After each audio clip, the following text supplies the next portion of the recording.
dead air. I don't know. Anyways, so here we have the D&D 5e classes tier list maker. So we're gonna go ahead and rank all of the 5th edition D&D classes, at least from the player's handbook. So as you can see, I guess we don't have the artificer, which is fine. I don't have obviously as much. I don't have as much practice with the artificer as I have with the other ones. I haven't played enough with the artificer myself or with players that play the artificer. So there you go. Also, I suppose I should start with this too. We're gonna just a little thing that you should all know. A lot of these classes, I think, play differently if you play the game in real life, like with dice, versus if you play actually online. Frokiv, thank you once again for gifting 10 tier 1 subs. 10 big ones, as they say. Thank you very much. I appreciate you, man. You've been so nice today. Literal god here. That threw me off, dude. I appreciate it. Thank you. So I don't have as much experience with the artificer. I've had 2 players in the past that have played it, but one adventure was cut short, and then the other one is still ongoing. So I don't, and I personally have never played with it. So there you go. I also have a lot of experience with the previous version of the artificer, the one with the thunder cannon. I don't know if you guys remember. There was this old artificer that had a thunder cannon, this big weapon they would start with. That was like this electrical, almost like a literal like shotgun cannon thing. So a lot of my memories of the artificer come from the old version, and it's hard for me to kind of just like figure out which one is which. So we'll just disregard it for today. But anyways, I play online, and online is different from the obviously, but specifically it's different from the actual tabletop in real life, because you don't get to throw die. And that doesn't sound like it would be a big difference in terms of your enjoyment of a particular class, but it really is. There are classes in here that really excel in your ability to throw dice. You know, whether you would find casting spells like Fireball to be annoying because you have to throw a lot of dice and do a lot of counting if you do or you don't, or even a class like the Barbarian, which really doesn't do much other than just rush to the enemy and attack. Characters like those don't tend to be as fun when you're playing online because you don't get to throw dice, you just click buttons. So the decisions that you make in combat, like whether or not you should strategize and whether or not you should move here or there, those decisions matter a lot more online than they do if you're playing on a table. On a table, you want to throw die. You know what I mean? You want to count the numbers. You want to like look at your sheet and add in the numbers into the die and all these different things that you don't get to do as much when you're playing online. So just keep that in mind. My experiences are online, so some of my enjoyments are going to be different because of that than what you might guess. I guess, I don't know. Also, this is my own personal take on this. This is as far as I'm concerned for my own enjoyment. This is this tier list is based on what I find fun. This is not supposed to be some kind of objective comparison between the classes on which class they should fix, which class shouldn't be touched. There might be some objective reasonings behind the decisions that I make, and a lot of what I'm going to say is going to be objective. Like some classes can be objectively boring at certain levels or have objectively bad design in certain ways, but this is not meant to be anything more than just the way that I see them as fun or not, right? So that being said, just getting that out of the way, we should start.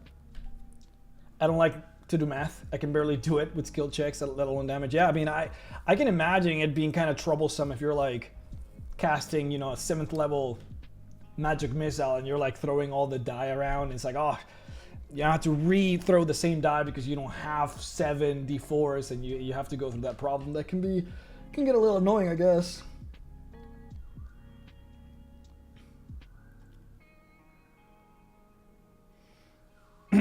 Okay, so we'll start from the left. Makes sense, just kind of go through the line here. So Barbarian, where do we put the Barbarian? So Barbarians are the simplest of classes. I would argue that they're probably on the same level as the champion fighter in terms of just like the ease of play. You don't really do much with the Barbarian.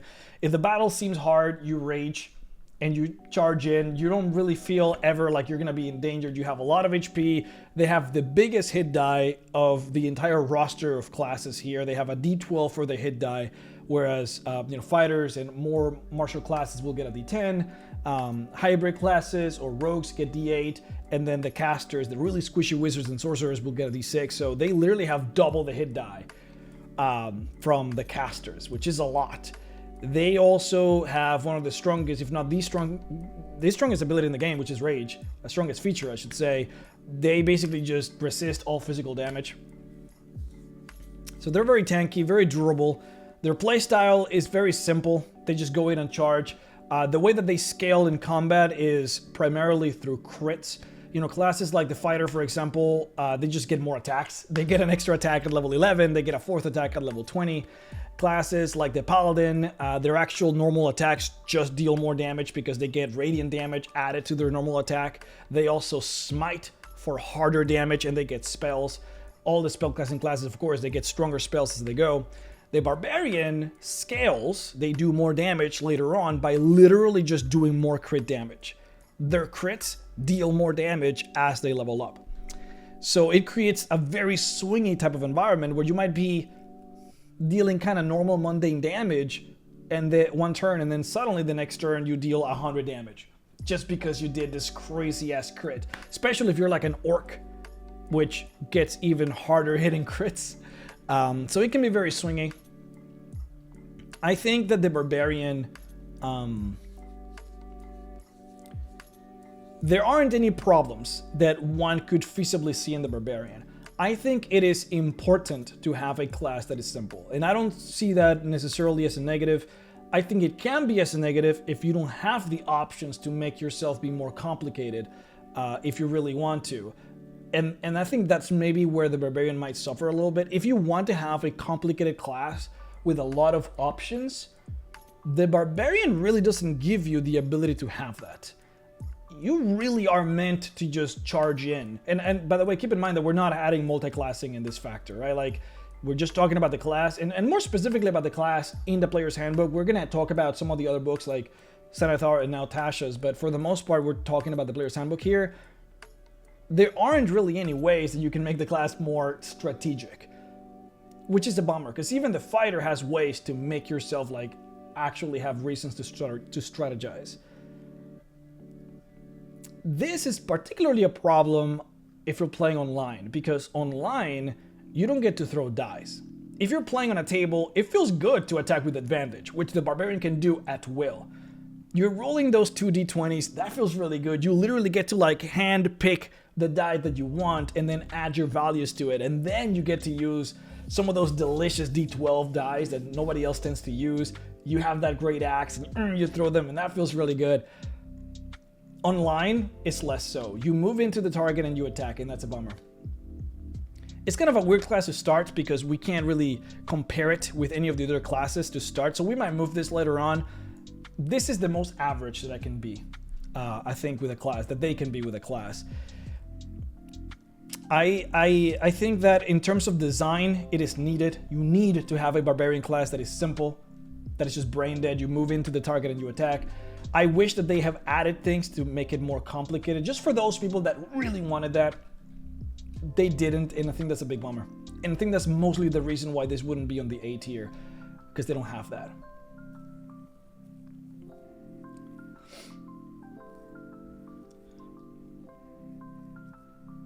Barbarians should use their strength mod instead of charisma for intimidation. Yes, I've literally been talking about this for years.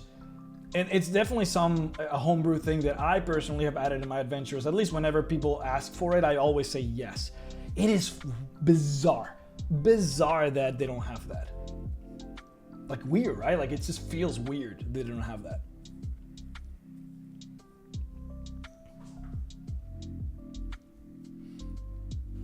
I'm out of coffee, man. Ugh.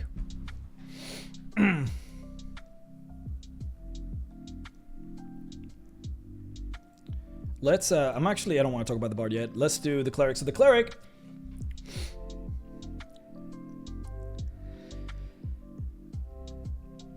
The Cleric excels in almost everything. What's beautiful about the Cleric is that you can truly make whatever you want to do with the Cleric work.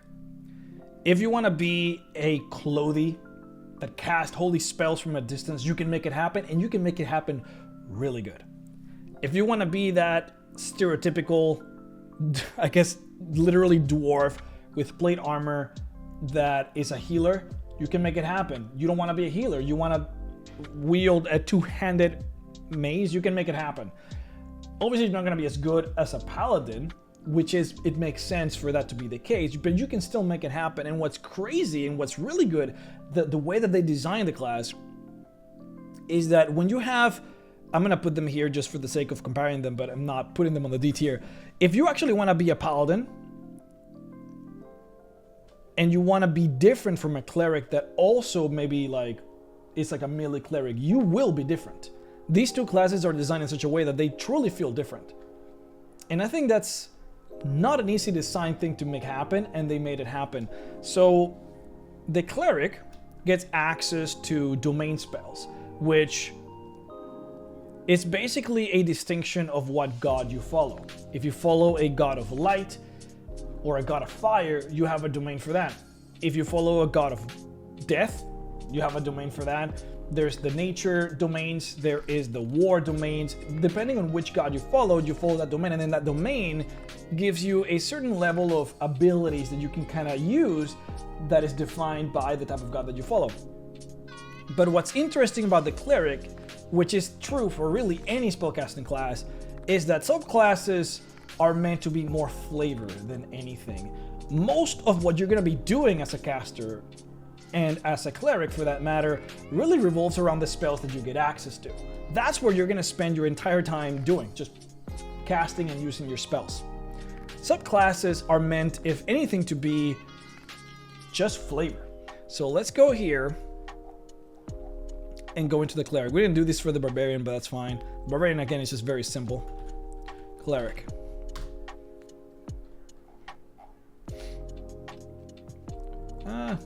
Where are we? No, we're way back. Yeah, let's go all the way up. There we go.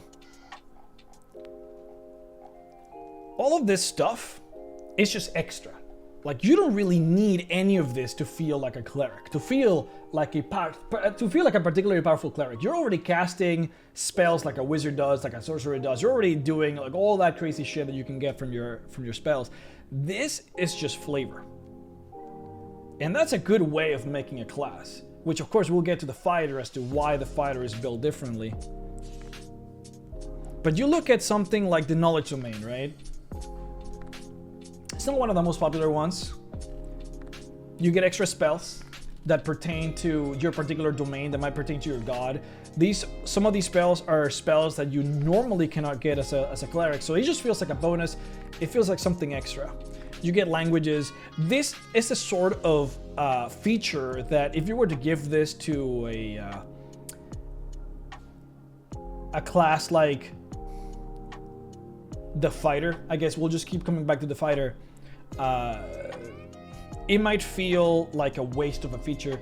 You might be even upset that that's all that you're gonna get. You could maybe say the same thing for the barbarian. If the barbarian gave you something like this, you might be like, oh man, what a bummer. I wish we could have gotten something different. You don't get to feel that way with the cleric, because the cleric is already great as it is. This, again, just flavor. So you get proficiency bonuses. You get, as an action, you get to choose one skill or tool and you become proficient in that. Like, it's like a very weak feature, right? Like, objectively, you can reason that this is a very weak channel divinity, especially when you compare it to some of the other ones, which can be quite potent. It doesn't feel bad. It really doesn't feel bad at all, because you're already quite strong as it is. And this is the case all around the place for the cleric. Sorry.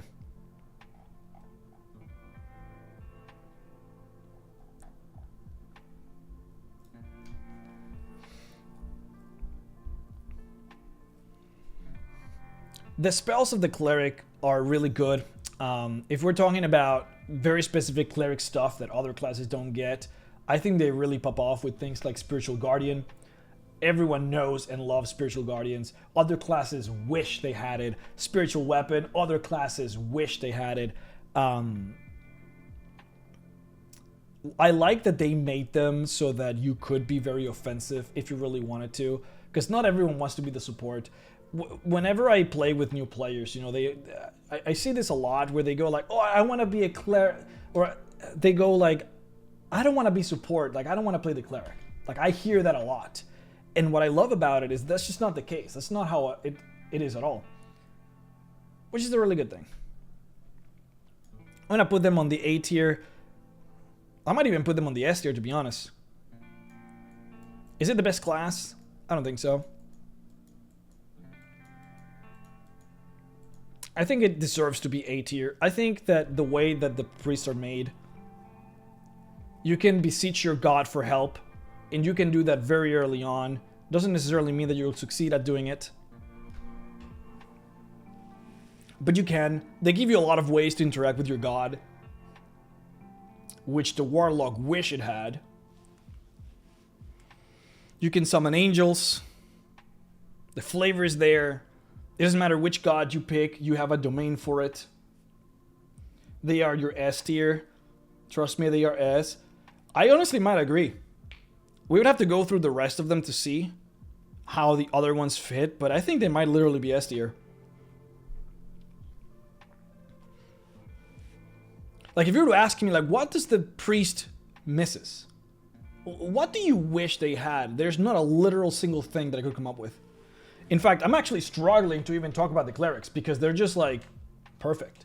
I don't have a single negative thing to say about the cleric. Okay, fine. Let's put them on S tier. The fighter. This is where it gets tricky. So the fighter is designed so that the subclasses define the class. The actual base skeleton of the fighter, it's not very good. What do you get? So you get a third attack at level 11. You get a fourth attack at level 20. These things are great. You get a lot of feats, or rather a lot of ACIs. You can choose to increase your stats or get a feat at level 4, 6, 8, 10, 12. Basically, like, almost every other level. If not at every other level after level 4. Really good stuff. That's kind of fun. But what makes a fighter really pop off is his ability to differentiate itself from other fighters. And that's what makes them really good. Alright, Angie, have a good day. What makes them good is their ability to really differentiate themselves. And that's why the subclasses really matter for the fighter. But that's where it can be really hit and miss. Because if the subclass is not very good, your class literally, I feel like it literally sucks. So if you go back to the player's handbook, and we go into fighter, I really like the way that they did the fighter here in the player's handbook, because you go from being a very strategically involved and excellently designed subclass into a very boring subclass really quickly. The Battle Master subclass is one of the best subclasses in the game. There's not a single subclass in the entirety of the player's handbook that gets to this level of intricacy and well-designed features. What this basically does is it allows the fighter to do things that other classes... How do I explain this? The Battle Master has things in it that you would almost imagine that all other classes should have.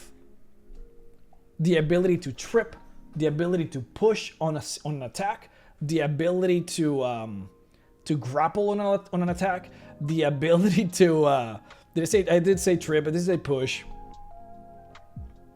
Your ability to parry, goading attack. I mean, so many. I've had this happen a lot with Barbarian players where they go like, maybe they get a natural 20 and they just get like the most insane crit they've ever gotten, and they'd say, hey, is it possible for me to do an intimidation check? I mean, I feel like it makes sense, right? Like, maybe I intimidate the guy really, really wildly because of how crazy that attack was or whatever. It's like, you know, that's a thing that fighters get. That's the thing that Battle Master fighters get. Other classes don't get that. You look at all these things and you feel like, man, like, it's crazy that fighters just don't naturally get these things. Dude, how many times have I gotten a player just being like, is it possible for me to just shoot my arrow at the arm of the enemy and maybe try and just like disarm them or something? Is there an attack that I can do? Is like, dude, Battle Masters do that. That's how I want to say that's how well designed Battle Master is, that all of these things feel necessary. That's how good they are. You can make the argument that classes should be able to just do that, or at least fighters should be able to just do this naturally. But that's probably maybe another conversation. Battle Master is, in my opinion, the best subclass in the game. And then it's interesting because you compare that with Champion, which is the other subclass that fighters get. And look at the size of this. You can see literally here. I'm gonna use my finger here. Hold on. There it is. So Battle Master Champion starts here and ends right here. That's it, dude. You have a class that is defined by its subclasses just because the skeleton is not very good. And it is literally not even, it's like half a page. That's what you get. Is this good or is it bad? I think it's good, ironically. Why? I think that if you're gonna have a class as basic as a fighter, right? This is a class that every RPG has. It's as basic as you can make it. You know, and we talked about this before. People love to just be the human fighter. A lot of people don't want to strategize. They don't want to get all those crazy abilities that changes the battlefield with a single, input. People sometimes literally just want to charge in and attack. And that's fine. You need to make sure that you have subclasses or classes that cater to those people. It's crucial. That's what Champion does. If you want to be crazy and wild, you go Battle Master. If you don't, you go Champion. Perfectly reasonable to have that. I think it is a massive bonus for them to have a subclass that is as basic as you can make it. And then you have the Eldritch Knight. The Eldritch Knight is a weird in-between where you have this, let's call it involved set of rules. You get spells, you get ways to transition those spells into your normal attacks. But you also don't make those transitions very good, to the point where at the end of the day, you're either just casting a cantrip or you're just completely foregoing your spells in order to just attack. Eldritch Knight, in my opinion, not very good. The reason it's not very good is because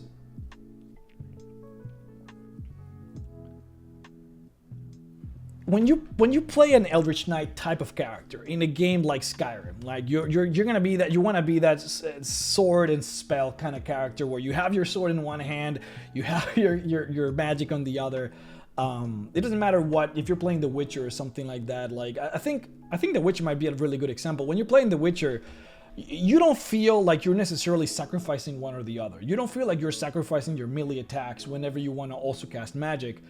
Same thing really in Skyrim. In Skyrim, you don't feel like you're really hampering your ability to deal damage with your weapons when you're going magic. In fact, what you want to have happen is you want your magic to be able to enhance your physical abilities, and you want your physical abilities to not be hampered, again, by magic. In here, let's look at this. Beginning at 7th level, when you use your action to cast a cantrip, you can make one weapon attack as a bonus action. So basically, instead of attacking twice with my melee attack, you get to cast a cantrip and then make one weapon attack. A person that is very experienced with the game, plays a lot of D&D, and is particularly good at getting the most out of their characters, will say, hey, I can use Booming Blade, right? You cast Booming Blade as an action because cantrips scale with your level. You're casting Booming Blade as if you were a 5th level character, which means Booming Blade will deal a lot of damage for a 5th level cantrip. And then you get to make a melee attack on top of that. That is fantastic, and it is. If you're casting Booming Blade or Green Flame Blade or whatever it's called, this is fantastic. But that's not what every person wants to do. Not everyone wants to just be using melee attacks as an Eldritch Knight. The idea, the fantasy of the Eldritch Knight is that you're casting firebolts and then attacking with your blade. The fantasy is that you want to cast Scorching Rays. The fantasy is that you want to be using magic and combining that magic with your... You don't want to just be using your cantrips to attack with you. It's not the point of it. If that's what you want to do, then this is good, right? Like, okay, well, you can do your booming blades. You can spend your spell slots on teleports. You know what I mean? You can cast Misty Step, I suppose. If that's what you want, this is really good if you want to cast spells like Shield. You know what I mean? You can definitely, if you watch a person that is very experienced in D&D, and you watch them play an Eldritch Knight, you're gonna see what they're doing, and you probably are gonna end up with this idea of like, dude, Eldritch Knights are broken, because you can definitely break the game by being an Eldritch Knight. But it doesn't solve the actual fantasy. What people do on Skyrim, what people do on The Witcher, you cannot emulate this with the Eldritch Knight. The spells that you're getting can't even be true spells. They have to be like spells of very specific tables. It has to be like Abjuration and something else. I can't find it. I would have to like read through it. I find it a bummer. I've always thought that it would be better if they did something like what the Warlock does, where like maybe you can pick like 2 spells and then those spells scale with you. It's just, imagine the feels bad that an Eldritch Knight would feel. Being at 18th level, imagine being an 18th level Eldritch Knight. Okay, you're literally fighting Krakens, right? And the strongest spell that you can cast is a fireball. Like, what a joke. It just doesn't feel like, it doesn't solve the fantasy aspect of it. And the saddest thing is, that fireball, really weak. If maybe at least a fireball was really strong, then you could make the argument of like, oh, well, you know, at least you're doing damage.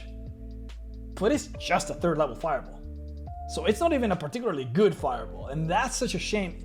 I think that it would have been better, this would have been better done. Instead of just get rid of the spell slots. Instead of like, because like, it's so weak. The amount of spell slots you get is like so weak that it's just not even worth getting into that. This is really good. This whole thing here is really good if you're casting shields, if you're casting Misty Steps, if you're basically just getting rid of the idea of doing damage with your spells, then this is fine, right? You can, again, you can cast your Identifies, you can like cast Dark Vision on yourself, like you can be kind of cute about it, but if you actually want to do damage, this is all garbage. I think it would have been better if they instead allowed you to pick like a 1st level spell or a 2nd level spell, and then have that spell scale with your level in the same way as like a Warlock does, right? So it would make sense if like you pick Scorching Ray, and then if you're 17th level, you can cast Scorching Ray as a 17th level caster might be able to, right? Or a Warlock might be able to. So maybe you can cast it at 5th level, something like that. That would be fucking sick. I feel like you could have a lot more fun if that was the case.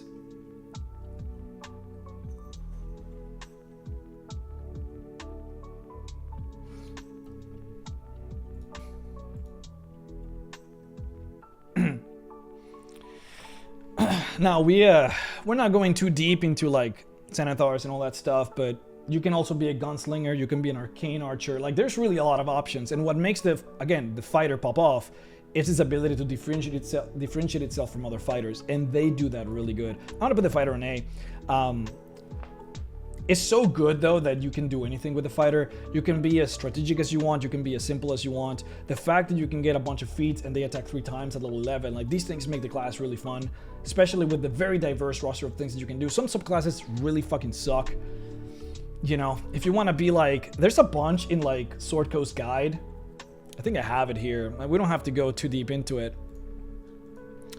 But there's a couple of subclasses in here that are just not very good, man.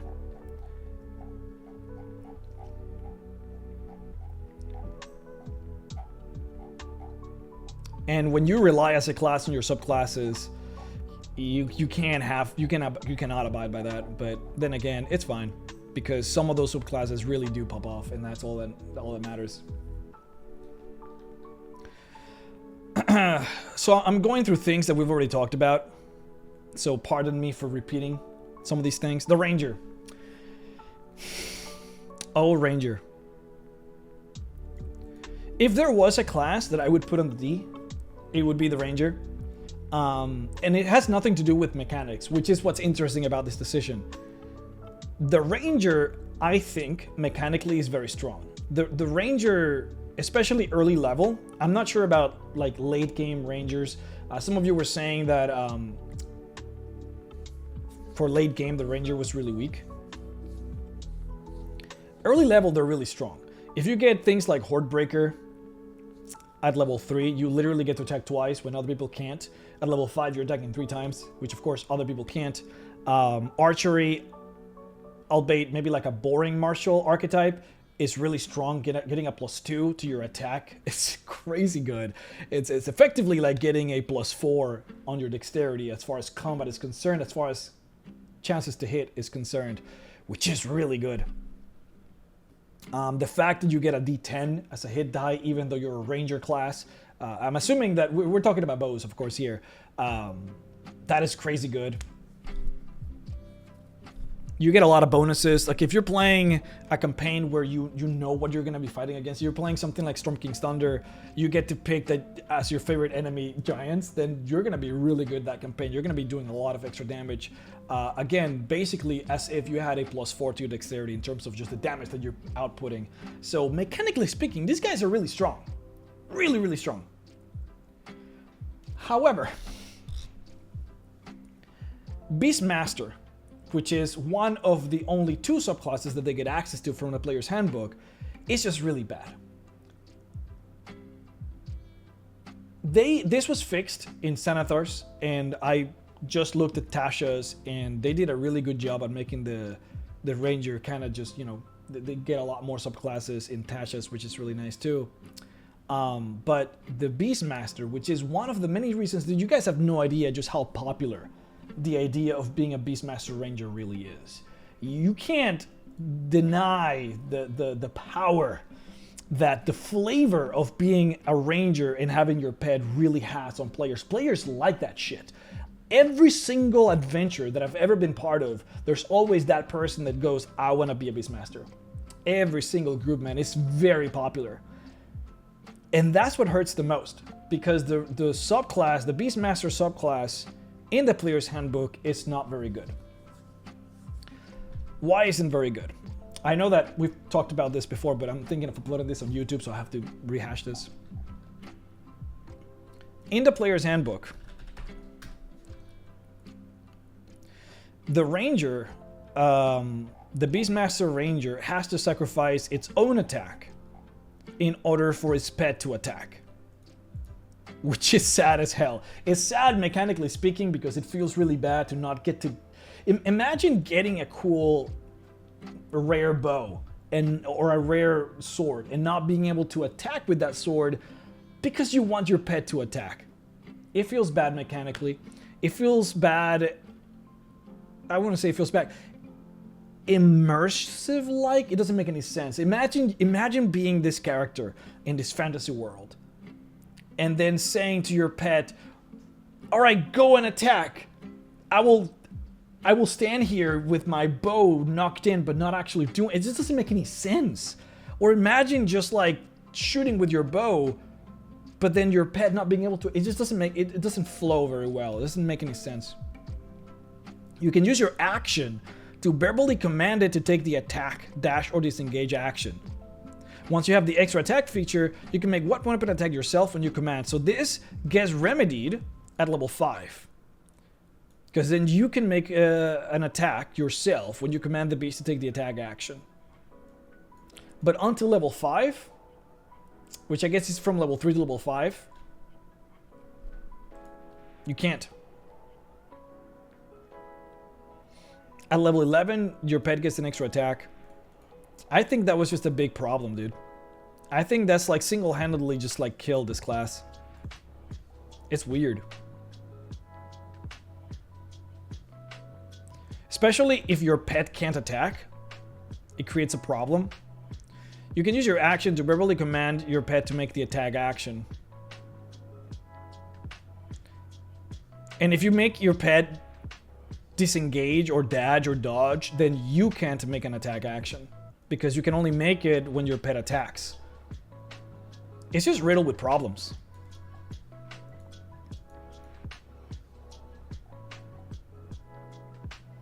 So yeah, anyways, the normal, I guess I want to go normal. The hunter is fine.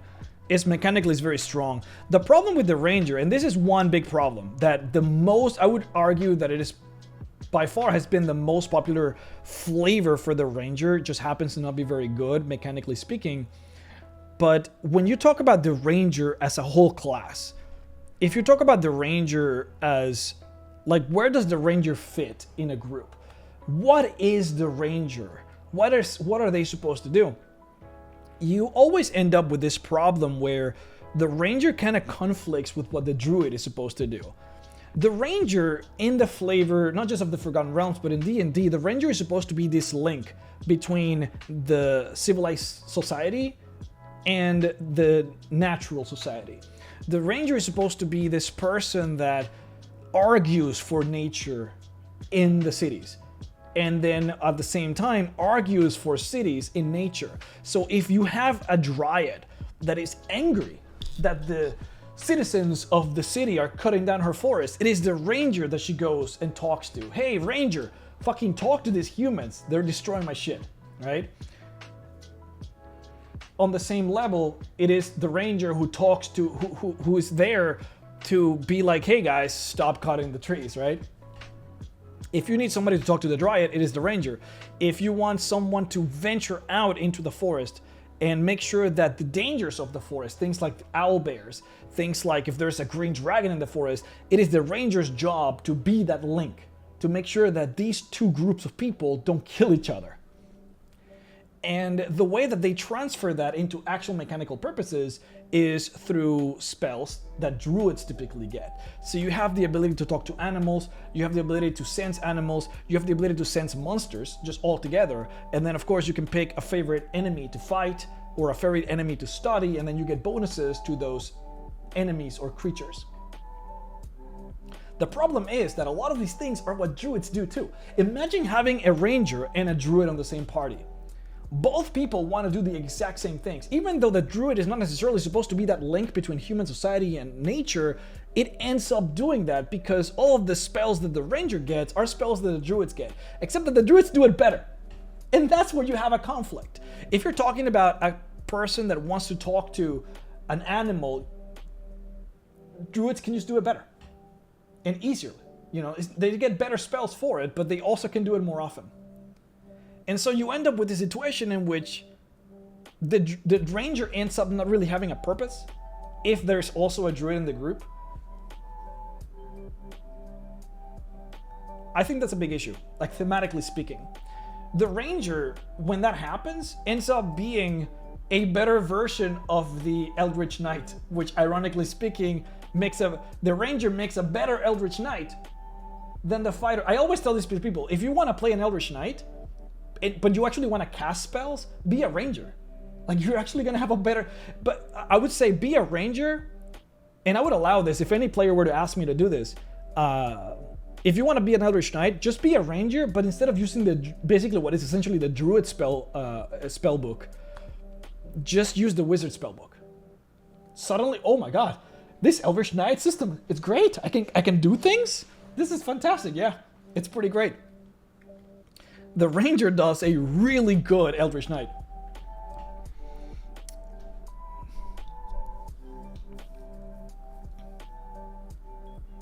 I think that when the ranger excels is when you focus on the monster slaying part of it. When you grab a subclass that is very specific about maybe hunting a very specific type of monster. You know, the Gloomstalker, like you guys were talking about, really, really fun, really good. It changes the whole dynamic of how a druid is supposed to work. And the reason why it actually works is because you're no longer focusing on like, oh, I want to cast the spell that gives me fruits. I want to cast Beast Sense. You know what I mean? Like, you're no longer worrying about doing druidic things. You're worrying about doing monster hunting things. The ranger excels when you separate yourself from the druid. But you need to very consciously be making that decision or picking the right subclass for that to be the case. Dude, yeah, the ranger becomes great when you become an assassin. The closer you get to being a fighter, the closer you become to being a rogue is when you will have the most fun as a ranger.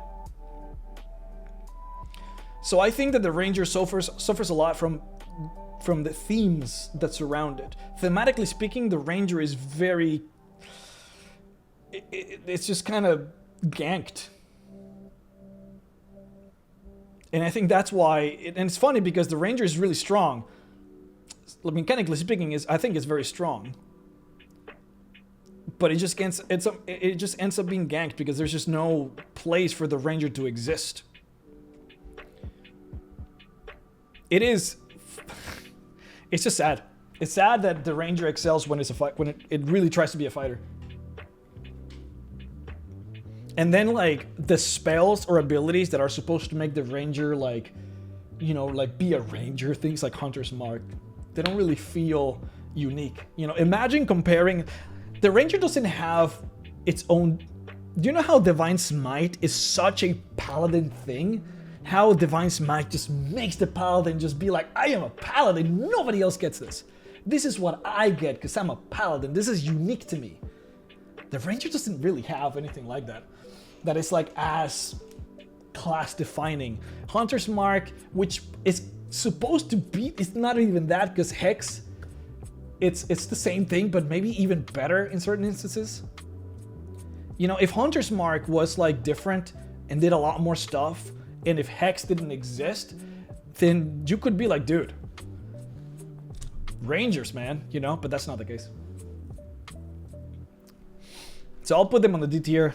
They could be a lot better. If you were to ask me, what could you make, if you were to ask me, all right, what could you improve from all of these classes? I think the list would be longer for the Ranger than with any other class. So I'm going to put them on D. Paladin. We just talked a little bit about Paladin. Paladin, A tier. If not, it would be S tier if it wasn't for the fact that they're not very good below level 5. So a Paladin is the saddest class that you will find before level 5. And it's rough because most people, especially new players, they don't tend to play after level 5. Certainly not after level 11, but level 5 tends to be like, you know, this hard to reach level for a lot of new players. And those that play the Paladin end up really suffering from this. Paladins only get, let's go here to the Paladin class. Let's go all the way up. Paladins. So look at this. Up until level 5, Paladins only get 3 spell slots. That means that it doesn't matter what you do. If you do anything, you're gonna lose basically 33% of your choices. If you decide to smite because you thought, hey, I'm gonna have fun this turn. Let's enjoy my class. I wanna do something. I'm tired of just attacking. I'm gonna cast a smite. You've lost 33% of what you can do that entire day. If you say to yourself, I'm gonna cast Shield of Faith, or I'm gonna cast Bless because I'm gonna help my party, you've lost 33% of what you can do that day. It's rough. It's very difficult. I personally found it very difficult I have found it very difficult to use my abilities as a paladin and not feel bad about using them. Because you only get so many, and you only get them back once a day. It's rough. It's really, really rough. Especially, I mean, look at this level. You don't even get spells at first level. You get 2 spells at level 2, and then only 3 spells at level 4. Now, this drastically changes after level 5 because you literally more than double effectively what you can do. You go from 3 spell slots to 6, which obviously is doubled, but more so than that, 2 of those spells that you get are level 2 spells, which means it's actually more than just double your effectiveness. Like 2 of those spells are going to be stronger than normal. And I've found that whenever I'm playing a paladin after level 5, it feels great, dude. It feels so good. I'm casting Do I want to cast a Bless? I can. I don't feel bad about it. I got a lot more spell slots. I actually feel like I want to do things. I can, hey, do you want Shield of Faith? You seem kind of weak. Here you go, buddy. Knock yourself out. Hey, do I want to be cute this round? That undead seems like it's doing a lot of damage. Let me just go ahead and cast a Smite just to show him a lesson. It doesn't make me feel bad about actually using my abilities because I actually have, I found that 6 is just a really good number. If you're talking about how many things you can do in a day, 6 is a really good number. It's what we were looking at when we were looking at Tasha's book here, and we were looking at the subclass for the Psionics, the Psionic Fighter. They, if I remember correctly, they give you just about 6 dice to spend for a day, and I found that to be, actually, it's a really good number. 3 is too little. Whenever you get one of those abilities where like, oh, you can do this 3 times a day, and it's like a core class mechanic, it just feels kind of a meme. But when you can do it 6 times, it feels great. It's a good number. So that's the thing. I would put the Paladin on the S tier, but before level 5 is really rough. This is actually remedied a lot by their addition in Tasha's book to Cauldron to Everything, because they added the ability for you to use a Channel Divinity to gain a spell slot as a bonus action once a short rest, which literally changes the class. Just with that tiny change, suddenly the class becomes a lot better to play before level 5. So if you're using Tasha's, you can completely disregard everything that I just said, put Paladin on the S tier, easy. But if you're not playing with Tasha's, or if you're not aware that this is a change that they added into the game, which I would argue is like 90% of players are probably not buying the books as they come out, they're probably just doing their own thing, right? Many players don't really know this. New players are not going to certainly know this. So they're playing with the old rules where you only have 3 spell slots until level 5, and there's nothing you can do about that. And for those players, I would put the Paladin on the A tier. After that, it doesn't matter. Divine Smite is so well designed. Jesus, it's like, imagine playing the Paladin without Divine Smite. Like, it's not a Paladin. Like, that's how defining Smite is for this class. It allows you to convert effectively spell slots into damage in a way that is evocative to a Crusader, but also mechanically just so satisfying to just get that crit and say, I'm not gonna say that. I'm gonna blow my spell slots on this guy's face. And it feels so great to just roll those like 4d8s with a single level 1 spell slot. You know, it feels like an efficient way of using your spell slots in a matter that everyone just in your table is gonna go like, yeah, that feels really good. I love that. The Paladin, of course, because you're focusing all of your turns, all of your actions, I should say, on doing melee attacks. And that's where most of your damage comes from. You don't actually feel very bad about casting spells. Things like casting Bless or casting, I guess more so to the point, bonus action spells like Shield of Faith and things like that, they feel really good because you don't really care as much about your spell slots later on, especially because, again, your damage is coming from actions, melee attack actions, so it feels really good to be casting all kinds of shenanigans. With the Paladin, I found more so than with any other class, again, after level 5, to be really fun to use my spell slots for just roleplay purposes. Hey, let me cure this NPC with a spell slot, even though I can use Lay on Hands, but let me cure this NPC just for roleplay purposes. They don't have to, but let's just do it for fun. Or let's, that would be like a spell that Paladins get. They now get Gentle Repose, which is new. Just screw it. Like, let's just cast Gentle Repose. Let's just cast Lesser Restoration, things like these. They don't feel quite as... If you're a caster, Cleric, and you're relying on your Guiding Bolts for damage, it feels... Oh man, you're like, whoo, casting a Lesser Restoration? That's a 2nd level spell slot, dude. That means that I can't do this, I cannot do that. You don't really get that feeling with the Paladin at all. It feels good to use them after level 5 again. So, those are big benefits. Low-key, the Paladin also gets one of the strongest abilities in the game that I feel like people sleep over this. Check this out. This thing, people sleep on this, dude. Beginning at 14th level, you can use your action to end 1 spell on yourself or on 1 willing creature that you touch. This isn't even like a subclass feature. This is an actual Paladin feature. Incredible feature, by the way. This is amazing. They get auras, so they can, people want to be close to the Paladin, which is thematically and mechanically really strong. It makes sense that you have this Crusader tank and people just want to kind of congregate around you so that you can give them the bonuses. It's just a good class, man. Paladins are so great. They're really good at concentration spells. They're really good at signature spells. Signature Paladin spells, they put the Ranger class to shame, man. Having access to like elemental weapon, such a great spell, by the way. Giving your weapon like an actual elemental effect and a +1 is fantastic.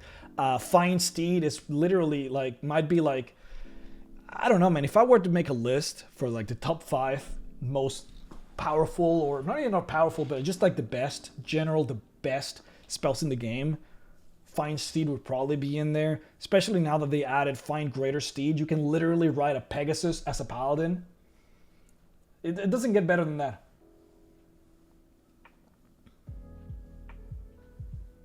It just doesn't get any better than that. I know Paladins are strong, but they're not near full spellcasters. You can't put Paladins as S tier, as Clerics.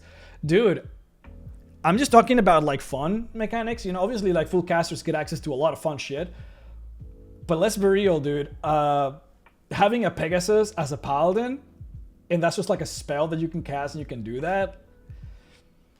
That's what I'm talking about, dude. Like when it just doesn't get any better than that.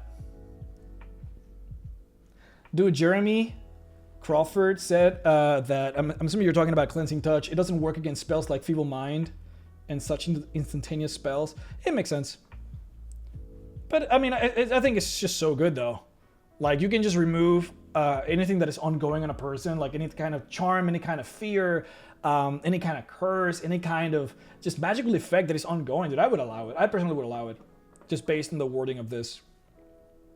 As long as there's like the spell is like still on a person, just remove it. It's really good. Anyways, Paladin S tier, fantastic class, dude. If you were to ask me about like ways to improve it, now that they added that Tasha's improvement, let me see if I can find it here. Paladin. So they added this for those of you who do not know.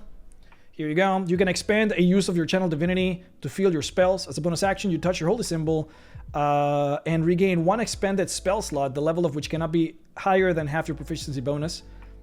You can use this once at 3rd level, twice at 7th level. This is really good because you regain all expended uses when you finish. Oh, it's long rest. Did I misread this before? Yikes. It's a long rest. Okay, so it's not short rest. It's still pretty good though. Just to give you an extra spell slot at level 3, which I think makes a big difference. So okay, we'll keep the Paladin at A tier. That's the one weakness. If you can play the Paladin after level 5, the better. You would love it. Before level 5 is a little rough, and that's the only reason why I wouldn't put them on S tier. Otherwise, Paladin, dude, thematically speaking, Paladins, they are the best. Okay, we're gonna have to speed this up because I'm taking way too long on all of these classes. So let's keep going. Wizard, I think it's S tier.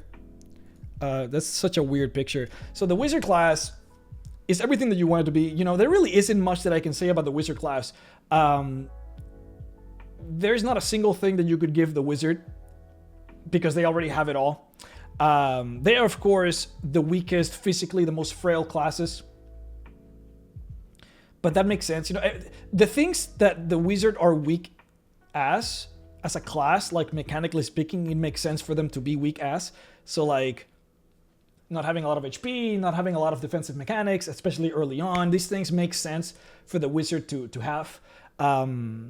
Again, if you're like a new player and you want to have just an easy time, you don't really want to worry too much about all the crazy spells that do all kinds of weird shit, you can have that and be happy. You can just cast your cantrips, you can cast your magic missiles, and I have players like those who are just like, hey, I just want to cast magic missiles, I just want to cast lightning bolt, I don't want to worry too much about all these like Mordenkainen's magnificent mansion, I don't want to worry about magic circle, I don't want to summon angels, like I just want to have an easy time. You can do that. You really can do that. And if you want to make yourself be more involved, you can literally have your cake and eat it. Wizards get access to virtually all of the spells in the game, except like very specific like Druid spells and very specific healing spells that the Cleric gets. But otherwise, they get access to everything. You can become a literal god. If you want to be able to cast your AoE spells without hurting your party members, you can do it. If you want to transmute elements from metal to gold, you can do it. You know, they can do anything. I mean, I don't really want to delve too deep into this. There's not much that I can say that would add anything, I guess, to this conversation. The Wizards just got it all. Transmuter Wizard is so fun. Yeah, I played one of those. It's one of my favorite characters. My turtle wizard, he's a transmuter, and his whole shtick was that he hated the gods and he wanted to himself become a god. He's like, look, I can turn anything into gold. I have a philosopher's stone, and it's like, it was like, I'm better, whatever. It's one of my favorite characters. I feel bad not saying much about the wizard, but there really isn't anything that I can say about them.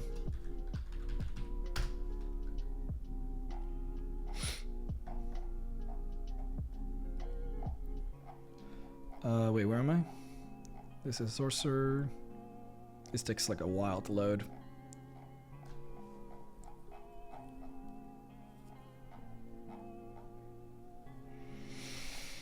Okay.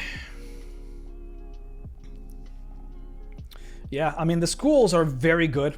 Again, the class itself is strong as a kit.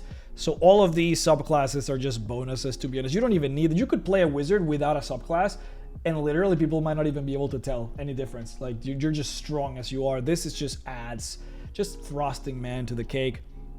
And all of them are like really good. Abjuration, you get that shield that you can use. Fun stuff. Conjuration, you can just summon creatures that are very strong, I guess. Like, you just get extra damage on them, right? Oh no, that would be the Necromancer one.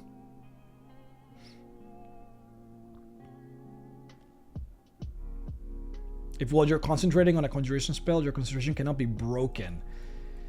Whew! You can summon a demon, dude, and not lose concentration. Like, that's... Dude, that's so good.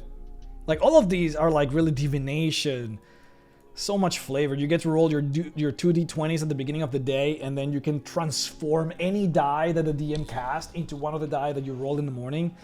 Like, the flavor, it oozes flavor. Dude, every single one of these have, like, something about them that just makes them just so unique. So good. Evocation, again, like, the one where you can create pockets of safety. So you can cast Fireball in a cave and not hit your party members and just hit the enemies. Like, so good, dude. So good. It actually, like, the wizard is so good that it legitimately makes the sorcerer feel bad. Like, I've seen this conversation a lot in the forums. People that are really upset with the sorcerer because it's not a wizard, basically.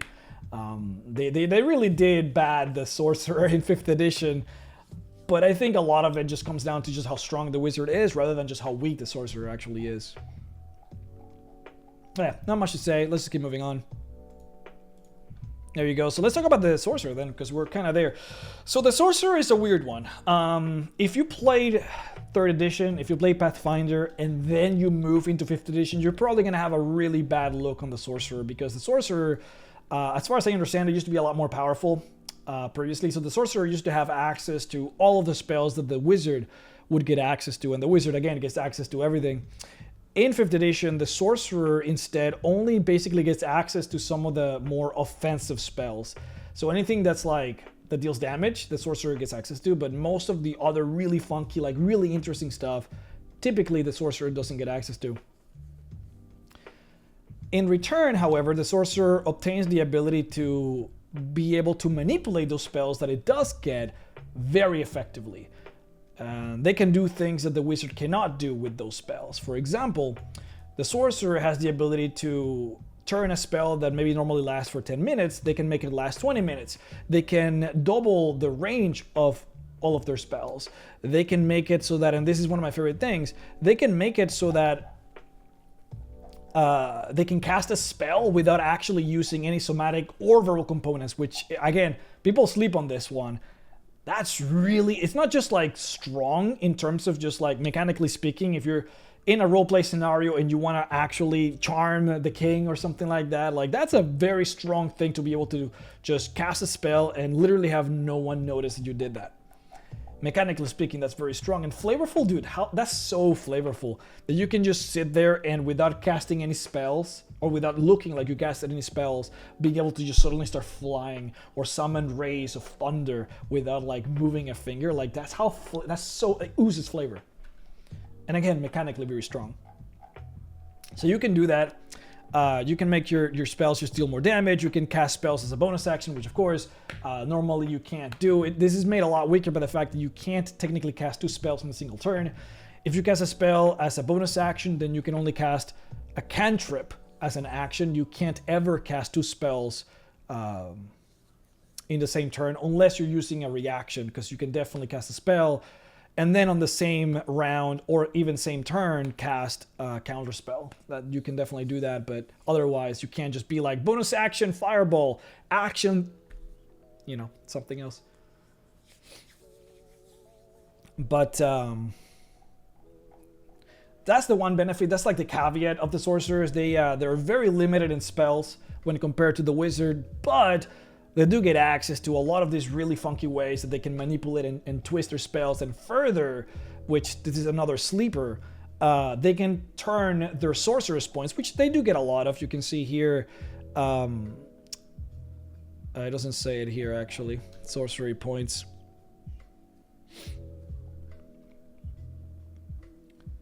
Wait, doesn't it say it here? Oh, here it is. So if you're like level 10, you have 10 sorcery points. You can turn those into spell slots. So you can turn half of those into a 3rd level spell slot. So you could do that twice, which is pretty good. I mean, you know, might not seem like a lot, but you can get free spell slots by just doing that. So that's pretty good too.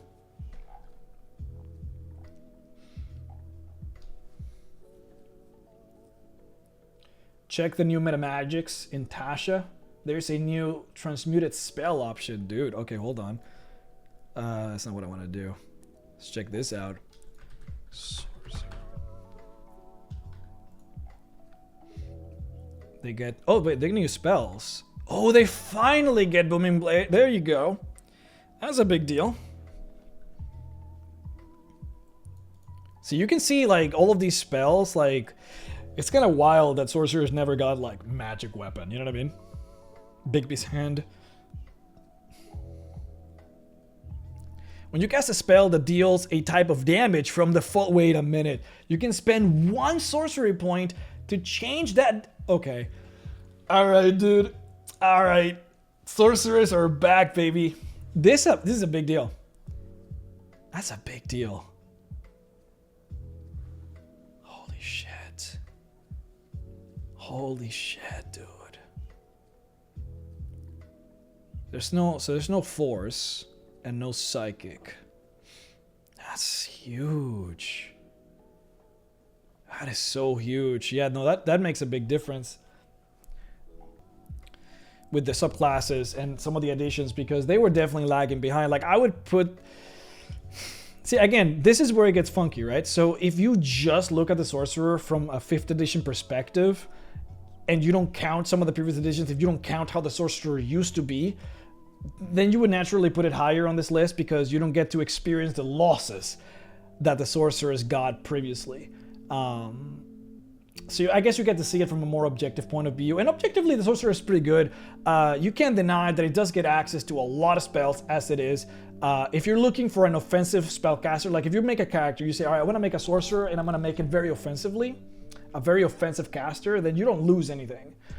But, you know, with a lot of these classes, I'm definitely taking into account the versatility of the class. Because there are players that don't necessarily want to play the class as intended. They want to maybe like do some variations here and there. And of course, you always want, if you happen to have 2 sorcerers in your group, you want those sorcerers to be able to have their own uniqueness, which is something that a lot of these classes can do. You can definitely have 2 wizards and have them be completely different. You can have a full party of fighters, dude, and those fighters will all be different. Sorcerers, though, you know, it gets a little rough, and that's where I think the Sorcerer loses a lot of points. because every sorcerer will now get access to that new meta magic, which is a big deal, granted, but they all get access to that. Removes a lot of the uniqueness from having two different sorcerers in the same group, even though it is a great improvement. Like, that's massive. That's massive. I'll read the Aberrant Mind Sorcerer in a bit. I think I'll put it on the C tier, to be honest. You know, a lot of people are really upset about the Sorcerer losing a lot of its glamour from before. I think the meta magics are really good. It's between C and B, to be honest. I'll put it on the B. Because I feel like it has a lot. I feel like if you're playing it as intended, which is a weird way of saying it, if you're playing it offensively, then you're going to have a blast. You can do all kinds of crazy stuff.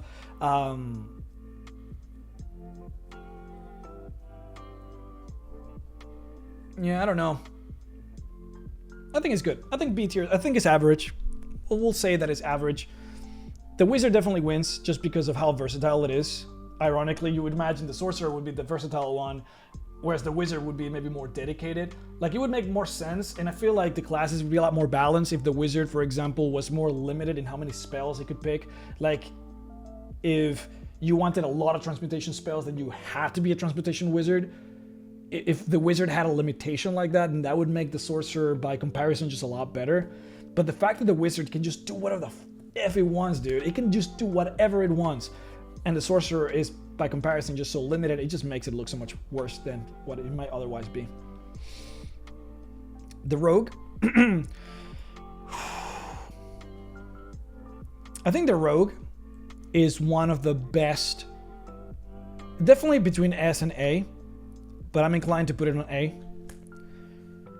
The Rogue is such a well-designed class. Not even from, like, for the Rogue, we can't really talk about thematics here because every Rogue is different. You know, you can build your Rogue flavorful in whatever way you want. You could literally just be that thief character that everyone makes, but you could also make it into like a fighter or even a barbarian type of character, at least in outlook. You could be that, I am a dumb half-orc, but I'm a rogue, or I'm speaking like I'm a dwarf, but I'm a rogue. You could do that if you want to and just be a rogue. You could be a frontline fighter, but be a rogue. So thematically speaking, they're definitely very balanced. You could be whatever you want with a rogue. You could be, you know, just looking at the subclasses, you can be a swashbuckler, you could be a thief, you could be an assassin, you could be like it could be a spy, right? Like a diplomat spy. There's a lot of variations that you could do with the rogue. I personally have played it as like a Legolas type of character as a rogue. You would imagine that if you want to play like a Legolas, kind of just like an elf with the dual blades, and a bow, you might want to be like a ranger or a fighter. I played it as a rogue and it worked out just fine. So they're definitely very versatile, but where they really excel, really excel is in their mechanical kit, and that's what makes the rogues really pop off. Again, the rogue, the versatility. You can do whatever you want with these guys, but what really makes them beautiful characters is the strategy that you can unfold with a rogue. And this is something that probably would apply more to those of you who play online versus those of you who might play on a tabletop, like in person. Because in person, you know, especially if you're not playing with a grid, if you're like kind of just trying to pay attention to whatever the DM is saying, you know, the DM might be talking about how there's like a table somewhere in the room and you're in the kitchen and the enemy's like in front of you and maybe he's getting some cover from a table or something like it can be hard to kind of really gauge where you are exactly, like pinpoint on a map, and then being able to use the actual like layout of the room to your advantage, which is where rogues should definitely excel. But when you're playing on an actual grid online, when you have the map in front of you and you can physically see, okay, that's where the table is, that's where the chairs are, there's a cooking stove in here, and I can see from the map that they're cooking a stew. When you have access to all of that information right there in front of you, dude, the rogue pops the fuck off when you can do that, because then suddenly, oh, well, I am a thief rogue. I get access to use an object action as a bonus action. I'm gonna stand in front of the kitchen, in front of that stew. I'm gonna use my bonus action to grab the stew, hot stew, and just throw it at the enemy. And that's just a bonus action. You still have your action. You can do that if you can see it on a grid. It's a lot harder, and of course you can if you're playing in person, but it requires a lot of, hey DM, is there something cooking? Yeah, something is cooking. This is actually cooking. Is it hot? You have to like ask questions, and you have to be a little bit more involved, which I know that a lot of players, especially if you're new, you can be dissuaded from asking a lot of these questions and getting involved with trying to figure out the layout of the room. But if you're playing on a grid, again, those things are just obvious to you. If you see a chair, you can literally move your token to behind that chair and say, hey, I'm gonna make a stealth check behind this chair. You can kind of take a lot more of an active approach in the way you make strategy when you're playing as a rogue, which you cannot do with other classes. Again, fighters, barbarians, even monks to some degree, a lot of what you end up doing is I move my character to the enemy and I attack. And that's what you do. The rogue typically never works that way, and that's what makes it so well designed.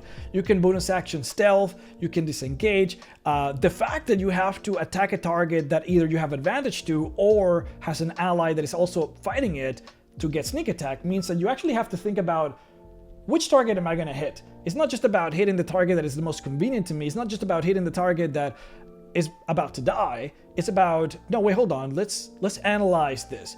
I can get sneak attack against this target, against that target.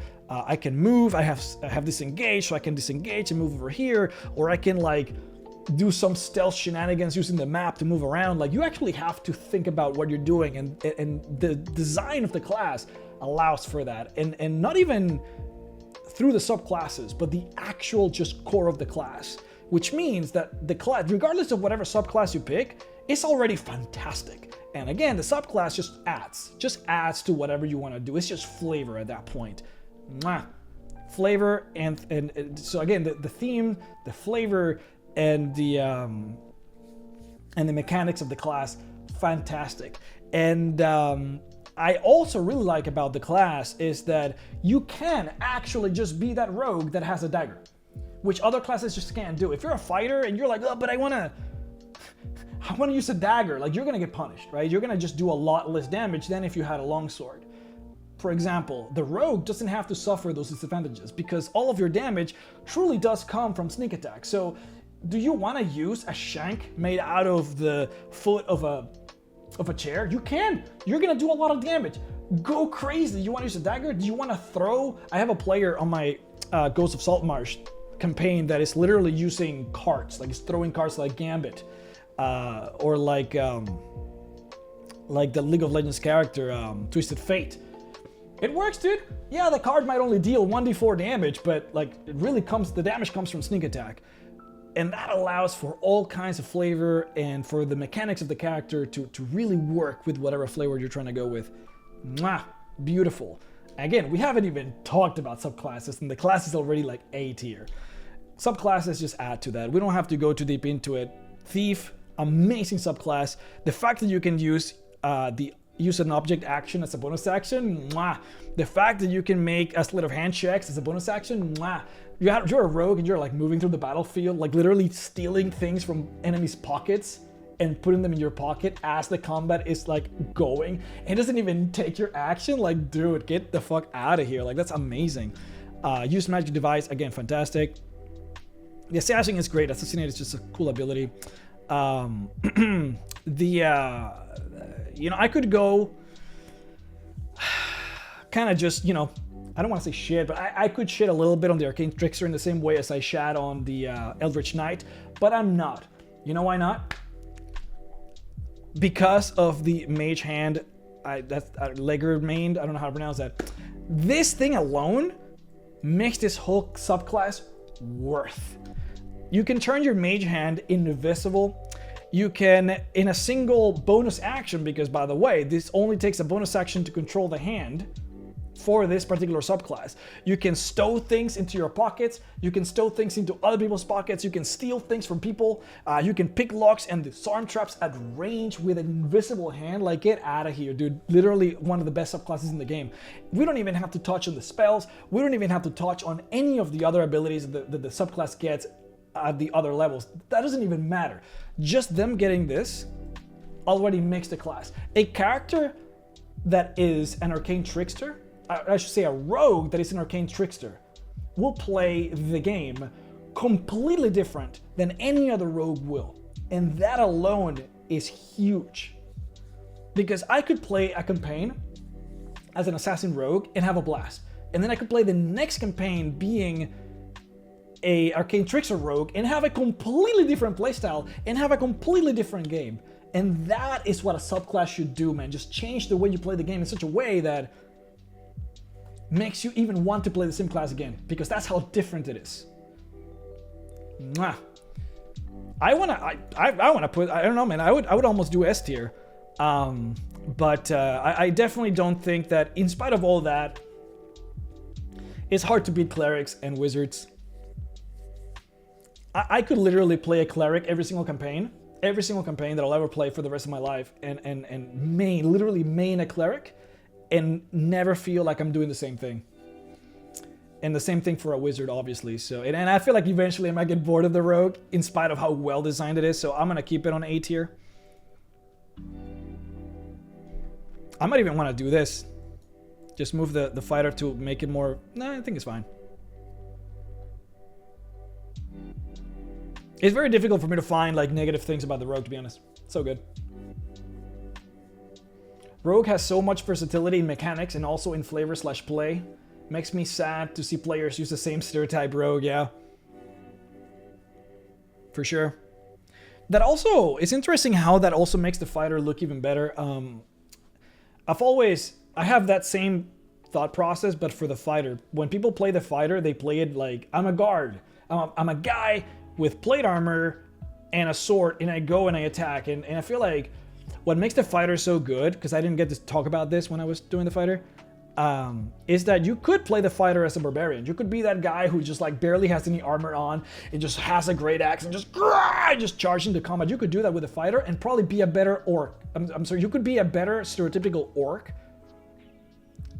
as a fighter than you would as a barbarian. You could be a rogue style character, like that stereotypical rogue. You could be that as a fighter and probably even have a better time too. The rogue does get the expertise, which is obviously you can pick locks and all that stuff that the fighter wouldn't be able to do. But like if you're playing like a swashbuckler, if you're playing like honestly maybe even like a thief, because you could get, because of how many feats you get as a fighter, you could probably get like lock picking stuff, and you could play like a really good rogue, I would say. So the fighter's so versatile, man, so good. Yeah, I see the mercenary style a lot with fighters. Yeah, everyone just wants to be that same fighter, and I see people all the time just like, dude, the fighter is so basic, like why do you want to play a fighter? Play something cool. It's like, dude, and then they go and play a barbarian half orc, right? And it's like, you could be that half orc barbarian as a fighter. Doesn't make, like, you don't need to be like, I want to rage. You don't need to have a mechanical rage for your character to rage, you know what I mean? Like, you could scream into combat as a fighter. I don't really have a necessarily a positive view of the bard as much. I feel like there's something missing. You know, it's the same thing that I feel with the ranger, where like it doesn't really have that one thing that truly just like encapsulates it, but also it's like unique. Like I just could not do without. Like I don't know what I would do if, for example, the rogue didn't have cunning action or didn't have sneak attack. It would feel dead. If the paladin didn't have smite, the class would feel dead. All these different things. The bard, I don't care about inspiration, man. Like you know, if you are, okay, hold on. Well, let's back it up a bit, because I feel like what I said might sound egregious, but hear me out. This is a very similar thing that I feel with the which class it was. I guess with the fighter to some degree. Here, hold on. Let's go to the bard.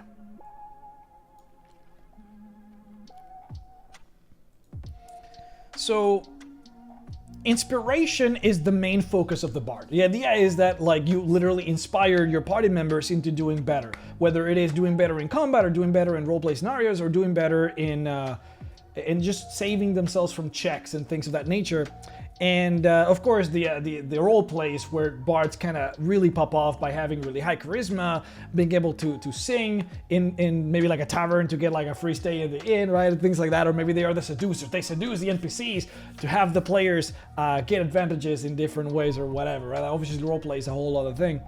And you can role play that with any character, so it's not like the bards necessarily get that much of an advantage there outside of expertise.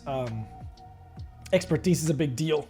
It allows a bard and also a rogue, because they also get it, to double their proficiency in anything they want, so they can make themselves be literally just the best at anything they want. It's one of the best things about both the rogue and the bard, but the fact that the rogue gets it on top of everything that we just talked about, because we didn't even talk about expertise. Like, the rogue is so beautiful in everything that he does, and then it also has expertise, and then it also gets expertise earlier. You know, it doesn't make the bard look any good, at least on that front. Now, the inspiration, the problem with the inspiration of the bard is that they only get cutting words if they are a college of lore. And it's so crazy how much that hurts the bards for me. Cutting words is one of the most fun abilities that you will ever play with. If you've never played a bard, if you've never played with a bard, you should try this one out. So here, I'll read it. You learn how to use your wit to distract, confuse, or otherwise sap the confidence and competence of others. When a creature that you can see within 60 feet of you makes an attack roll, an ability check, or a damage roll, you can use the reaction to expand one of your uses of bardic inspiration. You roll the die, and then you subtract the number you rolled from the creature's roll. It's amazing. It feels so good to have your DM just be like, all right, Brian, this guy is hitting you for a 20 to hit. And then you say, nah, I'm going to roll my cutting words. I roll a 6. It's not a 20 to hit. It's a 14 to hit. It feels so good. It feels so good, especially because it is a very active thing that you can do with your own resources versus, for example, giving others inspiration, which it's very much a kind of just like a cluster F on whether it's gonna work or not. Dude, how many times have you guys seen it? Not because this cannot be just me. How many times have you guys seen a bard give someone inspiration and then have that person never use it, or use it on something that's silly and never really like feel like it's worth it? Because I've seen it happen way too many times, to the point where I barely ever see people even give it anymore. Instead, they use it for any other features that their subclasses might give them uses for it, because just giving someone inspiration is just such a hit or miss. But this is a perfect way that you as a bard can use your own resource, your inspiration, to affect the nature of combat in a way that is both thematically really powerful, but mechanically really powerful. It feels so good to see it literally work right in front of you, where something that could have hit your friend for 30 damage, you know, that giant that has a club and is about to smack your cleric, and then you do this and you literally save your cleric from taking 30 damage. Dude, it feels so good. It feels so good. So it's so annoying to me that other subclasses of the bard don't get this. This is only for College of the Lore. The other colleges of the bard do not get this. Instead, they get different ways of using their inspiration. College of Valor, you can see here, you can use your inspiration to add 2 damage. It's just I don't know, man. It's like, I don't want to be using my inspiration to add damage unless the activation of that inspiration is as fun as, for example, the maneuvers of the fighter, right? Like, I'm literally, as a fighter, I'm rolling d8, and yeah, I'm adding that to the damage, but also I am pushing my target, I'm tripping my target, I'm commanding a friend to attack when it is my turn, which, by the way, is amazing. This here is like, it's just not as good. I don't know, frankly, it's just not as good. It's not as fun, it's not as impactful, it's not as oomphy. It misses a lot of that oomphy. And yeah, I mean, there's only 2 subclasses in here. They get more subclasses in Sanathors, where I think they realized that people weren't picking College of Valor, so they decided to remake the subclass, not remake, but they added a different melee-based bard in Xanathar. Though I feel like the reason why the College of Valor wasn't quite as popular is just because of how good Cutting Words is. I mean, I remember when I started playing D&D, and I was watching, like, you know, literally as a noob in D&D, I was watching Critical Role, and I would see them use Cutting Words, and I was like, dude, that is so fun. And it really is very fun. But not all bards get it. If you're not playing College of Lore, bards are just kind of, you know, they're kind of rough. They do have access to a full spellcasting table. You know, they get access to 9th level spells like everyone does, all the other casters, I mean. But their spells are definitely very limited.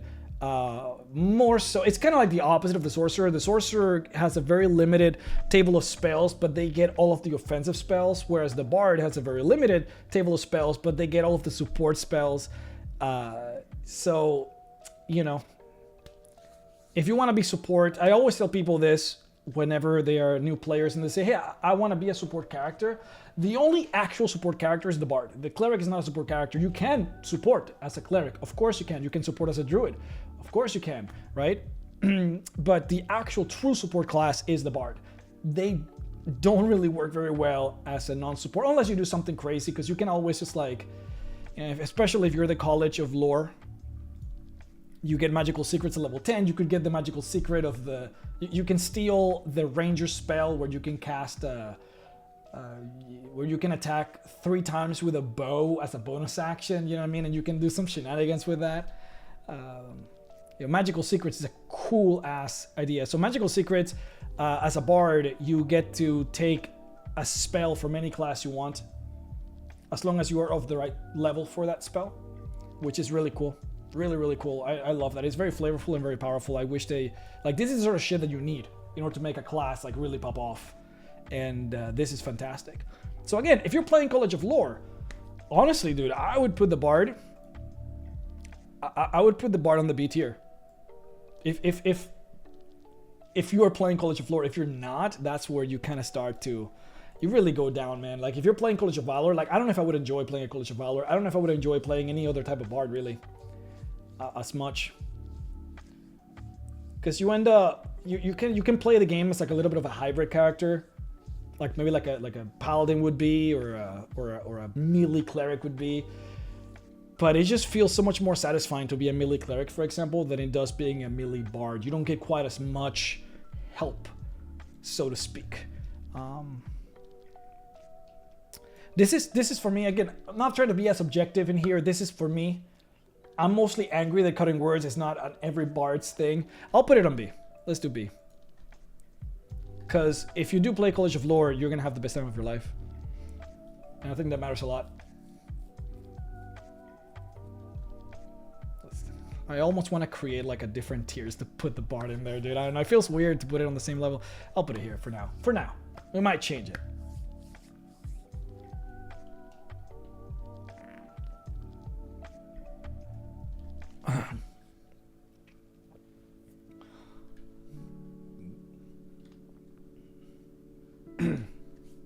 All right, we need to keep going. I need to leave at 3 in 30 minutes, so let's power through this. Monks are weird. I don't really... I'm very indifferent to monks. In my head, they don't really... They're not like crazy good. They're not bad at all.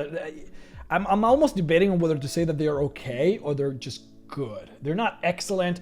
I don't really have as much to say as like the rogue or the fighter or the paladin. They're just kind of good. If you were to ask me like, hey, how's the monk? Monk is good. That's it. It's just a good class. There's just nothing to it. Like, it's just, I don't know. Like, so they get key points. They can spend those key points to either do extra attacks or become very defensive. They're the only class that can, for example, do bonus action dodge, which is a big deal. It's very strong. You can go in there and do your full action attack and then bonus action dodge, which is really strong. And of course, they get AC based on their dexterity and wisdom, which you should have pretty high of both, which tends to give you, it lends to you having a very high amount of AC, and when you add Dutch to that, it's just like, oof, so strong. They deal a lot of damage very early on in the game, like a lot of damage. If you have high dexterity early on in the game, and you if you do Flurry of Blows, my God, you're a beast. You get your fists become magical at level 6, which is really good. And they're just good, man. Key points allow you to dash as a bonus action. It's kind of a bummer. Like, it makes sense for them to not be as versatile in that regard as the rogues, who can, for example, dash for free as a bonus action. As a monk, you do have to use a key point, but it makes sense for that to be the case. The monks get a lot of other things. For example, you can run on walls. Your body literally doesn't age as other classes, which I think is really cool. Like, flavorful monks are really nice. You can paralyze people, or stun them rather. You get like stunning strikes. They get some really good flavorful abilities where I think one of the subclasses at the end can do that attack. Which one is it? Where you can literally just kill a person. Like, if they fail the Constitution saving throw, they die, which is like awesome. I don't know if it's... It might be Path of the... Quivering Palm, this one. So flavorful, dude. Way of the Shadow is really good too.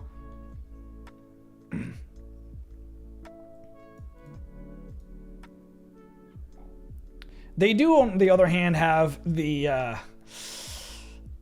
Way of the Four Elements, which is like the most yikes. If I were to say, and this one is like a very contested slot here, but if I were to try and make like, if I were to ask a question, which is the worst subclass in the entire... I already said that Battle Master is the best subclass in the game, and I stand by that. But if I were to say, if I were to ask you guys, like, what is the worst subclass in the entire game? Like, this is a subclass you will literally never play. It actively makes the class worse to just play it.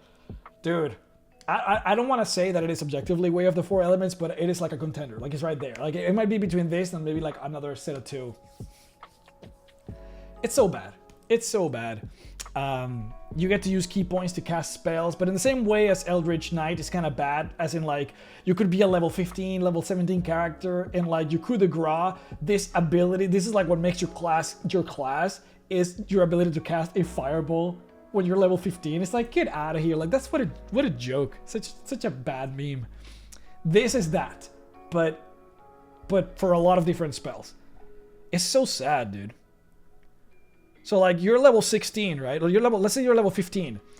You can spend up to 5 key points for a spell.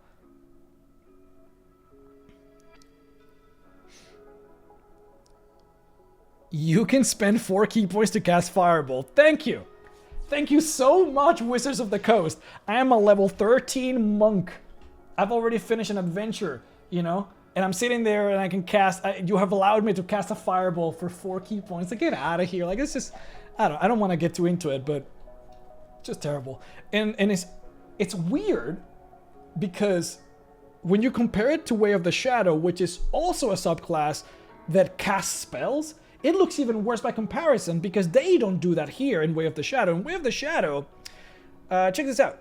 At 3rd level, you can use your key to duplicate the effects of certain spells. As an action, you can spend 2 key points to cast Darkness. Darkness is a 2nd level spell that casters get at 3rd level. You also get it at 3rd level, so you're like on equal ground with actual full casters. And then on top of that, it only costs you... a 2nd level spell is costing you 2 key points. Whereas over here, you get this Fireball spell at level 11... Where's it? Here. At level 11, and it costs you 4 key points. Like, I don't know. It's so weird how they balanced out, like, the actual costs of these spells. But on top of that, like, yeah, you can cast Dark Vision, Pass Without a Trace, Silence. All of this. You get all of these abilities at level 3. All of them. Whereas in here, it's like you have to, like, actually pick and choose. And some of these spells you get, like, really late. And again, yeah, you get some other stuff, like the ability to literally teleport when you can go from shadow to shadow, you can become invisible. Like, there's a lot of flavor in the Way of the Shadow that you don't get in the Way of the Four Elements. And again, Way of the Open Palm is really good. Way of the Open Hand is really good. They also, I'm not really touching too hard on Cenithars and stuff, but they also get a lot of other subclasses which are pretty cool. I think Kensei is particularly good. I think that the one where you're shooting beams of light with your palms, I think is very flavorful if that's what you're going for. I cannot forget the Drunken Monk, which is amazing. They are not spells, keep that in mind, yeah? So they cannot be conjured. If that's true, which I don't know if it is. Is it? Are you sure? Some elemental disciplines allow you to cast spells. I don't know, man. Sounds like you're casting spells. Let's see. You can spend 2 key points to cast Thunderwave. So you're casting Thunderwave. Or did you mean the Way of Shadow? As an action, you can spend 2 key points to cast. You're casting the spells, my friend. You're casting them. I think you can counterspell them. Anyways, monks are great. The Drunken Monk, mwah, flavorful, dude, so good. And again, monks just get so much stuff. Evasion, as rogues get, really good. Stillness of Mind is fantastic. You can just end Charmed and Frightened, which the Barbarians, I don't think they can do.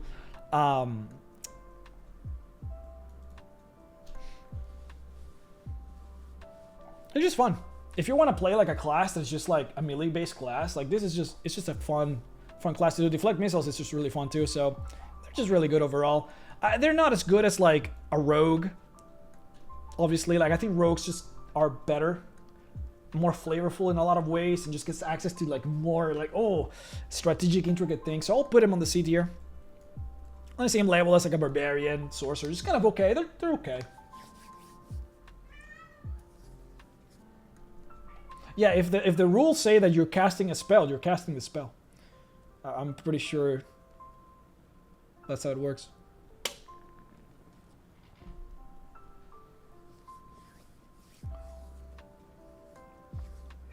But I mean, you know, you can flavor it. Like people used to say, and I used to say this too, that you couldn't counterspell psionics. But technically, I think by definition, by raw definition, you can. I don't know, you know. It does make sense, right? Like the visual that one gets when you see like a monk doing like burning hands, for example. I just imagine like a monk who's like punching so fast that fire comes out of the hands like a flamethrower, and it's like, how do you counterspell that? You know what I mean? Like, how do you make sense of a wizard counterspelling that? You can't, right? So it depends on what idea you have in your head and whether or not your DM is willing to go with it. Like I thought drinking potions was a bonus action all these years. It should be. It really should be. I do it as a bonus action in my games. It really should be. We're getting there. Let's keep... I have like 20 minutes and I have to leave. Warlocks. I love Warlocks. They're actually one of my favorite classes to play. I don't know if they are objectively as good as like... You know, like the Cleric and the Wizard, but it's definitely one of my favorite classes to play.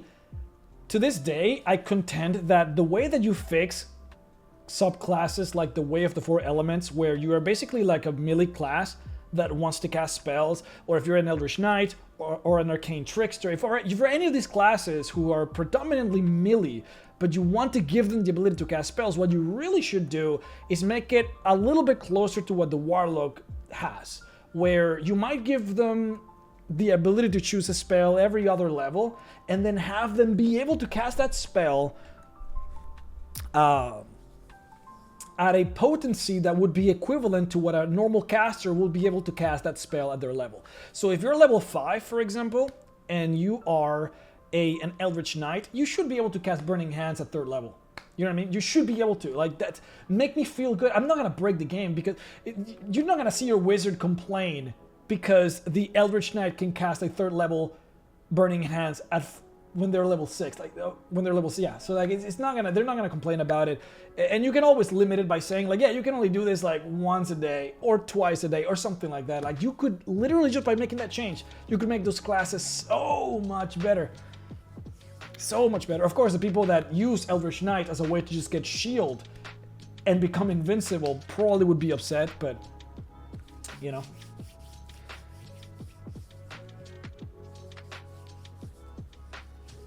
That's what I would do. So the idea of how the system that the Warlocks have, where they just cast things at their maximum possible level, like, dude, I love that idea. And you can make so much with it for some of the other hybrid classes.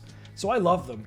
But talking a little bit more about like the Warlock specifically, they are so versatile. Like the fact that you can be like a Warlock of the Fiend and you could cast 2 fireballs and then take a short rest and cast another set of 2 fireballs. The fact that you can make an entire build literally just an Eldritch Blast, that's a blast. The fact that out of all of the full caster classes that have a way to do melee, like for example, the fact that you could be like a melee Cleric and how that works, and how you could be like a wizard melee class and how that works. Like out of all of those classes that are full casters that have melee alternatives, the best one that I've seen, the most fun to play with, is certainly like the Warlock, what is it called, the Hexblade Warlock.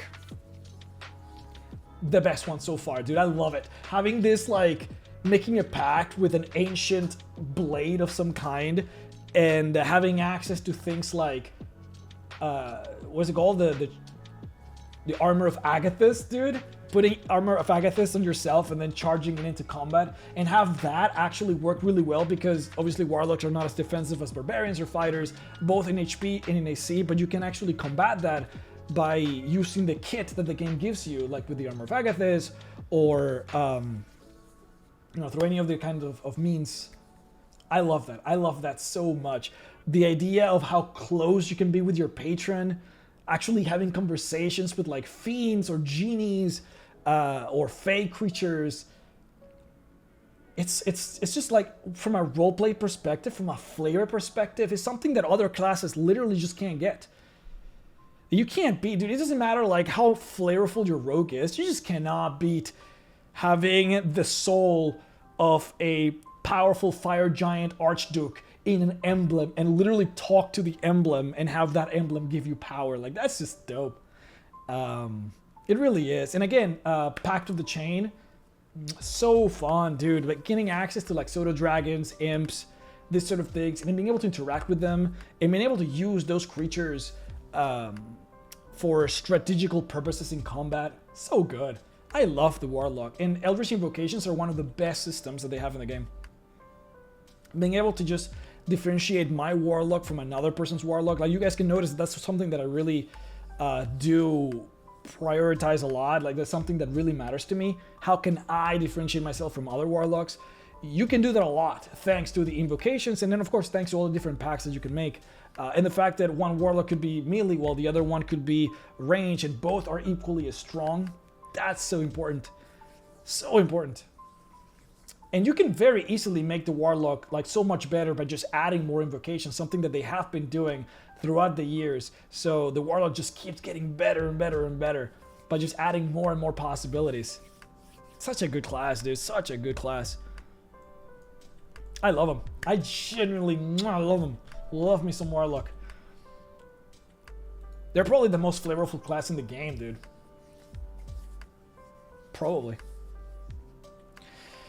And lastly, Druid.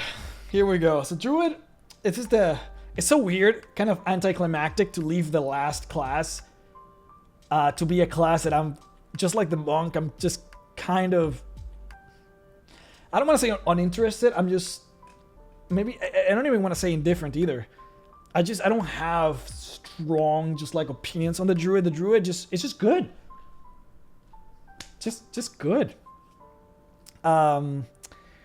The Druid of the Moon is a great example of how you turn a class that you feel like should be one way and then just making it into something completely different. It's the same thing that I was talking about with the Rogue, where I was saying like an Arcane Trickster Rogue just plays so different to any other kind of Rogue, and that's the same thing here. The Druid of the Moon allows you to transform yourself into animals and actually use those transformations to fight. It's not just a gimmick.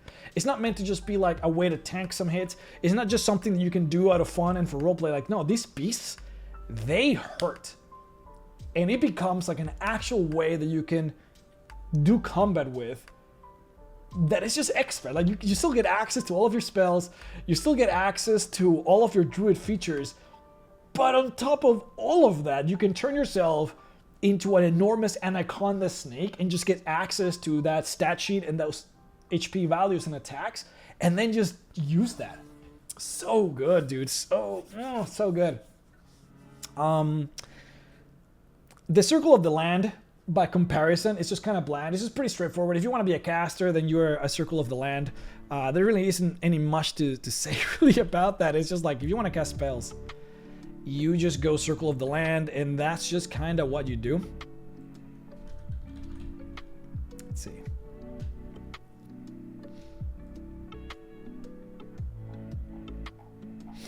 So there really isn't much there. As a full casting class, I mean, you know, unlike the Bard, which is a full spell casting class, but are very limited in what they can learn. The Druids are not limited at all. They basically function like a Cleric or like a Wizard, where they just get access to a ton of really cool spells. They go from being offensive, like fire and plant related and water related stuff, to being very defensive. They can heal, they can support, but on top of that, just like the Cleric and the Wizard, they can do the fun stuff. And I mean, like, turning trees into teleportation circles. They can reincarnate a person and turn it into another person. They can, oh my god, dude, I love the concept of just awakening a tree, finding a tree, and then just turning it into like a living creature. The flavor. And that's like real flavor right there. I love it. They can turn, obviously, like, you don't have to be a Druid of the Moon either. You can just turn yourself into a bird or a rat and scout around. Like, there's a lot of versatility in them. It's they don't feel quite as like broken or I don't want to say broken in a negative way, just like as like complete as a Cleric. Like, for some, Cleric just feels like it has more somehow than the Cleric does, than the Druid does, even though it's very difficult for me to find something negative about the Druid. Very, very difficult. Especially now that they added that there's this extraordinarily powerful and flavorful Druid in Tasha. See if we can find it. Is the Druid of the... I remember the name, but the art, I remember the art. There it is, baby. Oh, Circle of Wildfire, dude. Oh, you can summon a fire spirit, which of course has its own stat block. It does a bunch of other things, but what's really cool about this is that you get extra damage on your fire related spells and on your healing spells, and you can roleplay it as healing fire, which is amazing. So good, dude. They really, again, the beauty of the Druid is that it is just a full class as it is. You don't really have to worry too much. The Bard is not really a full, it doesn't really have a full balanced sheet of spells. It does lack a lot of spells, so you really want your subclasses to kind of just give you that oomph that you need, and it does need it. The Druid doesn't really suffer from that as much because they just get access to a lot more spells and transformations. So having fantastic subclasses just adds a lot to it. And so for the last, I'll do this. I think it's B. I think the Druid is not as hype.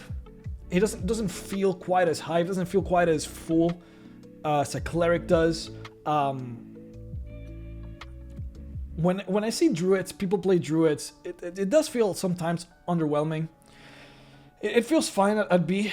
It's very difficult for me to compare the Druid to any of those classes at A, the Paladin, the Fighter, the Rogue, the Warlock. I talked so much positive about those classes that I feel like I can't reasonably put the Druid in contest with them. On the other hand, just like the Barbarian, just like the Monk, the Druid, just good. That's it. There's just nothing else. It's just good. And there it is. That's my D&D tier list for the classes. It took way longer than I thought it would take. We just kind of went too deep.